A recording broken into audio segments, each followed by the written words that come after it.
Do you know the rules of the road? Mistakes can lead to accidents. Hi, I'm your driving instructor. Join us to drive safely and avoid fines.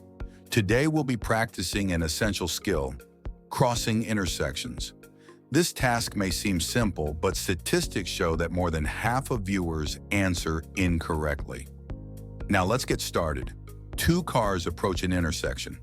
Where can the red car go? Choose your answer.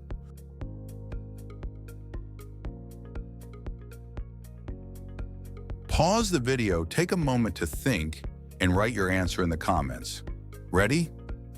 Let's analyze this situation. The red car is positioned in the leftmost lane. Typically, this lane allows drivers to move straight, turn left, or make a U-turn. However, everything depends on road signs and traffic signals. Above the road, a regulatory sign indicates the permitted directions. According to this sign, the red car may go either straight or left.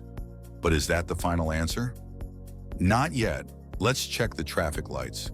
The main traffic light is red, which means the driver must stop. However, there is an additional green arrow pointing straight. This arrow allows movement in that direction, even though the main signal is red. Since left turns and U-turns require a green main signal, they are currently not allowed. Therefore, the only correct option is option 1. The red car can only go straight. If you pick this answer, congratulations. If not, don't worry. Learning is a process. I'm your driving instructor. Subscribe to my channel for more lessons and drive confidently without fines. Follow the rules, stay safe, and take care.